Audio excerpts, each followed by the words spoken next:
Just the pussy I've been looking for. FBI, open up!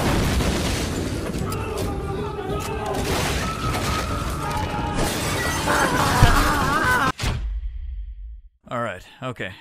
I got things squared away with the boys. The FBI. It was a big misunderstanding. At least I hope so. But for sure, I cannot touch Catwoman here. At least too early, too soon. And not just because, what just transpired, but also because she has a tough time standing on her own, it seems. We'll get to that as I bring you another McFarlane Toy review, and of course, gearing up for The Batman releasing in March, we got Catwoman here for the new McFarlane Toys DC Multiverse line, tackling the property for the Matt Reeves Robert Pattinson film. And this is going to be the Catwoman we're gonna be seeing in the movie, played by Zoe Kravitz, and it's meant to be a much more faithful adaptation of the genuine Catwoman we've seen in the comic books, in the animated series, in the more faithful adaptations. Because Catwoman, I don't know what it is about her, so many different people in charge are fascinated with the fact that Catwoman needs to have some kind of supernatural thing behind her. I mentioned this with Batman Returns. We don't even need to talk about Halle Berry Catwoman. No, this is a genuine Selina Kyle who's a cat burglar, and she uses the feline motif. And it looks like they're carrying that over here with Zoe Kravitz's portrayal, except they're also going to be going for a much more grounded approach where she looks legitimately like a cat burglar with a couple of little accents to insinuate how much she's in line with her feline persona. And this is the McFarlane Toy version. Again, I gotta be careful about touching her because there's a specific little thing about her that's sadly a little bit of a detriment to her posability and her balance. We'll get to that. As far as detail and actual scale, it's actually pretty cool because even though McFarlane often gears for that 7-inch scale for most of their figures, Selina Kyle is obviously gonna be of a much more petite stature, petite physique, and because of that, she's gonna be scaled down now. She's probably approximately about 6 inches total as opposed to the traditional McFarlane Toys 7. And to kind of show that off screen, I'll be careful here, but there is Bats himself right next to her, and as you can see, he really does tower over her. So he is the initial 7 inches that McFarlane is always aiming for, and she's definitely going to be more so in line with 6 inches, but it's the scale. So if you ever want to display her next to Bats or even the Riddler, she is going to be proportionate, and that's actually a really cool thing that McFarlane Toys was able to strive for. So she's definitely to scale. As far as physique and detail, is actually really, really cool,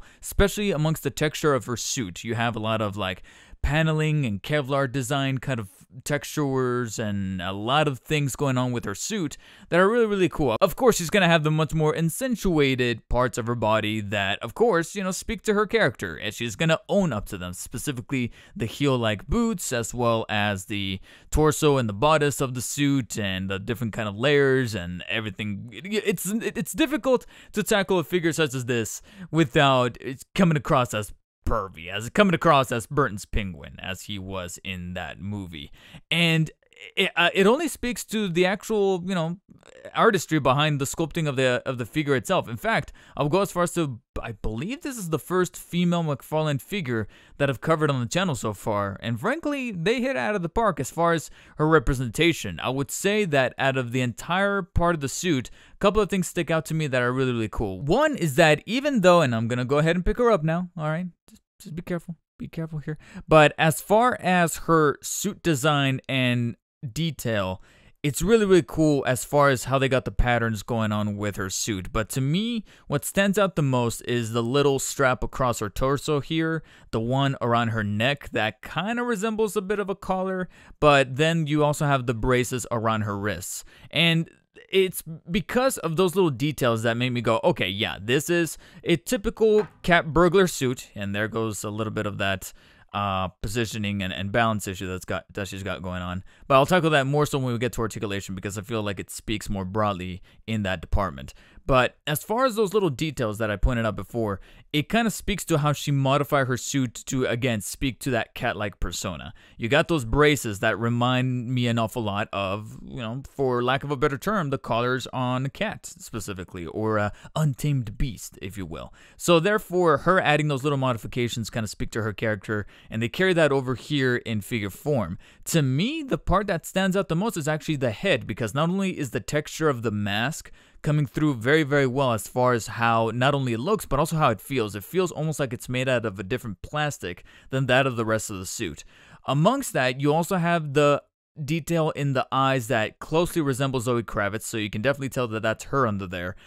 Unfortunately, if you look a little careful, you'll notice that once again, McFarlane repeats the cardinal sin of having the eyes in a fixed position. Now, they're not as bad as Pattinson's, if you will, Batman's, with the side eye completely off to the left. Hers is a little bit more subtle, but you can definitely see that it's a little to her right, not exactly straight across. So that is still lingering here within the McFarlanes. Ironically, it looks like the Riddler's the only one without the side eye, but those eyes are then nevertheless covered by glasses. Here we have Catwoman kind of repeating the same pattern, except it's not as bad, but it's still noticeable and a detail to point out in a review. On the bright side, like I said, the detail and paint applications for those eyes is very resembling of Zoe Kravitz's version of Selina Kyle, so that comes across very well. And then even though this becomes a bit more apparent in the articulation when you move the head, you can see that they went ahead and still painted the bottom side of her neck to the same skin color, and they even made the mask kind of come off a little bit. It's still attached to the head, so it's not like the mask is removable or you see any additional little details. But I like that they went the extra mile of painting the neck around this area here, so that whenever you do move the head, you still get that added detail of her neck coming across very well. That points out that this is still a mask, and it's a little detail to make the figure come alive a little bit better. But it wouldn't just be detail and representation of the character that needed to be exactly checked out as far as the check boxes are concerned for McFarlane. It's also a possibility and articulation that they needed to nail, because this is in fact Catwoman. Batman can kind of get away with this one because he's meant to be a bulkier, more stockier character, and then the Riddler is not meant to be a very physical character, as more so a psychological one. Catwoman, on the other hand, she's agile. She's firm. She can definitely leap from building to building and be able to get away unscathed like a cat, just maneuvering herself around the shadows in the night, etc., etc. So obviously she's going to have the much more limber physique, and along with that, posability and also articulation that mimics that. And for the most part, McFarlane was able to hit that across the board, save for one major detriment. That not only is a problem with the articulation, but it's also a problem with posability and just displaying the figure overall. And you've already seen that coming across well in the review thus far, but let's get to that promptly. Of course, we always start off with the head, and the head does the usual serviceable job of being able to twist 360 degrees as well as slightly pivot up and down. And like I mentioned before, when you do that, you do see the added little detail of her neck being painted, so I like that they went ahead and included that. Not much in the way of tilting from side to side. Then we get to the shoulders, and like I mentioned, because she's not going to have any extra bulk or clutter, she's going to be much more flexible, and the shoulders caught me by surprise, because not only can, of course, you usually rotate them vertically 360 degrees without any kind of frustration or anything kind of getting in the way, and of course you're always still going to have that extra piece in there that allows the shrugging motion, and you can blatantly see it coming across very well there on both shoulders. You can definitely do the shrug right there. But then when it comes to that extension that allows the arm to move to the side about that far, it actually doesn't stop there. You can extend it even further. This is arguably one of the figures in my McFarlane collection that can extend her arm, or their arm, across the board, almost all the way upwards without the need of circling the arm all the way across in a 180-degree angle. You can actually just take it from the bottom and just extend it almost all the way up. It's almost a full 180. I would argue it's like a 160 degree from the side of her body here all the way to the very top. So that's the first time I see a McFarlane be able to do that. So kudos to them on being able to bring that to Catwoman. Then she does have a bicep swivel, which is very welcome right about right there. It's a little stiff on both arms, but it does allow 360-degree movement all the way across right there. And then, of course, you're going to have the 2 joints at the elbow that allow bending about that far into her body right there on both elbows. Wrist joints, of course, can turn the wrists all the way across 360 degrees. It's interesting to note that the joint actually ends above the little brace that she has around her wrist. So you can either rotate the brace along with it, or you can simply just rotate the hand by itself or along with the brace. It depends on how you want to keep the brace. You can even hold on to the brace and rotate the wrist by itself, and you could still actually do that. So that is still included in there. It's just depending on whether or not you want the brace to move along with it. And then, of course, you have the vertical cut that allows the pivoting of the wrist about that far outwards and then about that much inwards. So the brace kind of gets in the way, but it's not as bad as I was expecting it to be. Then we get to the torso. The torso is actually rather interesting because of the way that she is, again, built and designed, being that Catwoman is going to be a much more limber character, so is her torso. You have the mid-cut right there, right in the middle of her torso that allows full 360-degree rotation. There's no hesitance there because of how much of a thinner character she is. There is crunching inwards about that much, as well as extension, almost about full extension all the way to the very back, as you can see right there. And then very welcome inclinations to either side right there in the obliques. So that's very, very welcome, and that's one of the more flexible torso joints I've seen in a McFarlane thus far. Sadly, not much in the way of waist articulation found above the little waist brace that or the waist belt that she's got going on right there. I can kind of feel something inching slightly in there, but it's not budging whatsoever, so I'm going to go ahead and just say that there's no articulation found there. Then we get to the legs, which allow the full motion towards the front about that far, but then you can actually extend it rather far back, or at least farther than, like I said, most McFarlanes allow it to be. So you can actually bend it about that far outwards.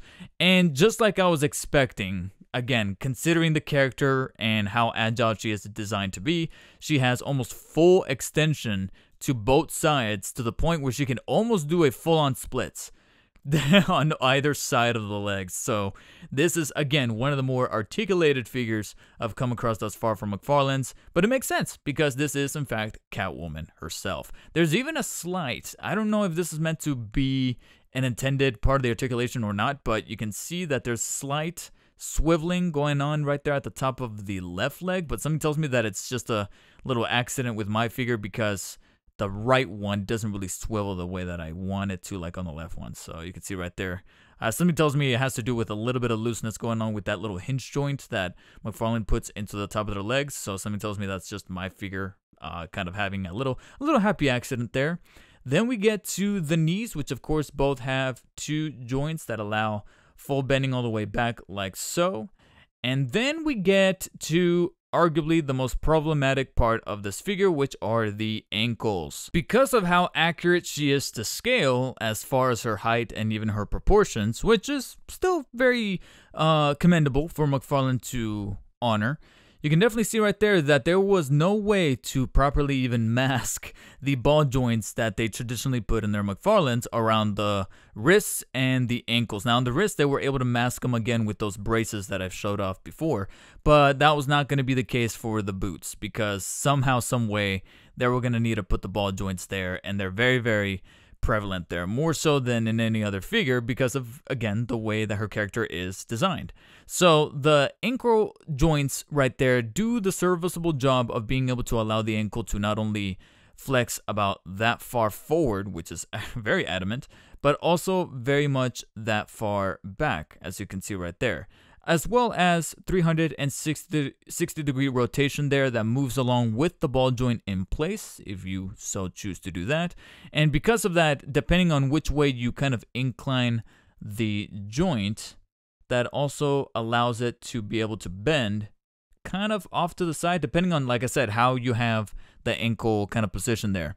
But because of how thin everything is, this is also one of the most problematic sets of ankles that I've had in a McFarlane thus far. And even though she is meant to be a much more limber and lighter and shorter character or figure, she is also very, very top heavy, even with these ankles and the actual joints themselves. Again, I don't know if this is just me or if it's a widespread issue, but they're loose enough to the point where not only can having the ankles tilt in either direction be very, very easy, a little bit too much to the point where positioning this character and getting her to stand properly is so problematic sometimes. I mean, oh, see, there she goes. There she goes. Can't even stand for even a couple of minutes. The beginning of this review was even a little bit miraculously in and of itself, that I would argue that this is probably, if I decide to keep this figure, this is probably going to be one of the few that's almost going to even require the circular black base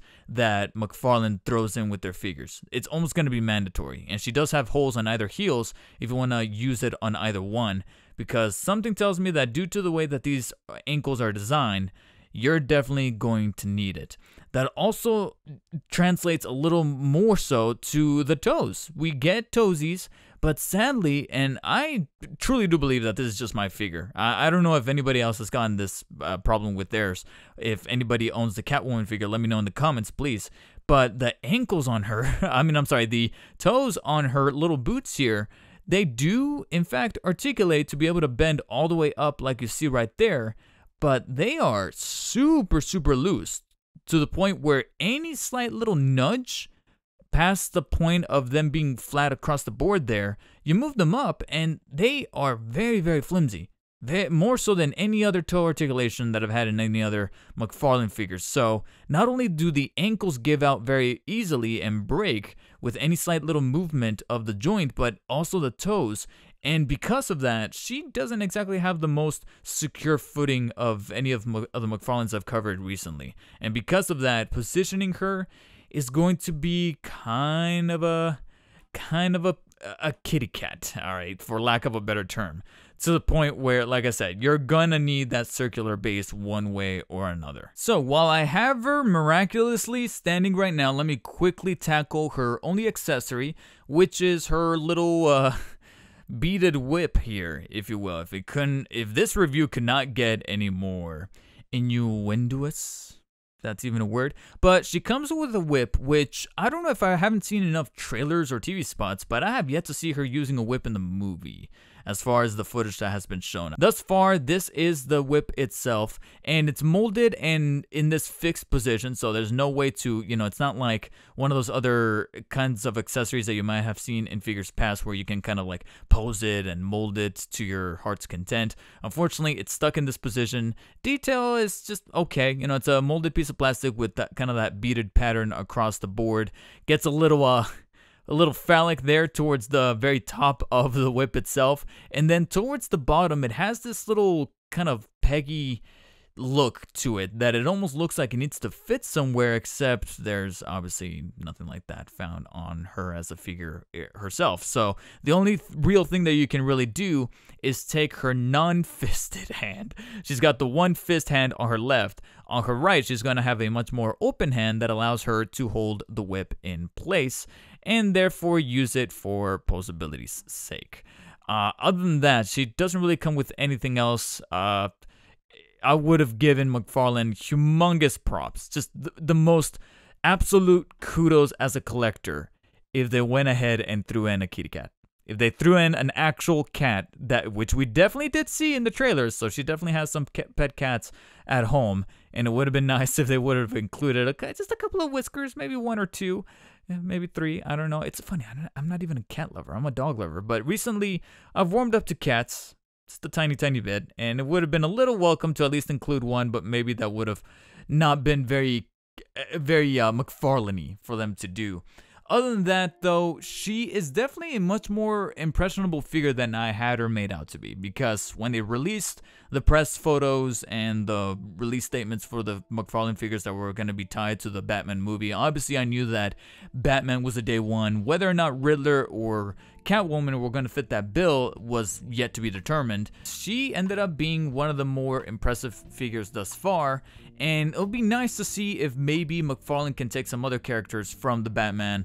Don't really have too much hope going for either the Penguin or the Drifter Bruce Wayne version, but so far I would say that Catwoman definitely was able to sink her claws into me and was able to kind of warm me up and get me purring with her articulation. Save for her faulty ankles, she is able to make up for it in other parts of the articulation department, detail, and scale that makes this a welcome addition to McFarlane Toys line. And if you guys want to add her to your collection, be sure to use the affiliate links in the description below. Make sure to check out this other McFarlane toy review showing up on screen right now. And as always, guys, stay humble. I'll see you on the next one.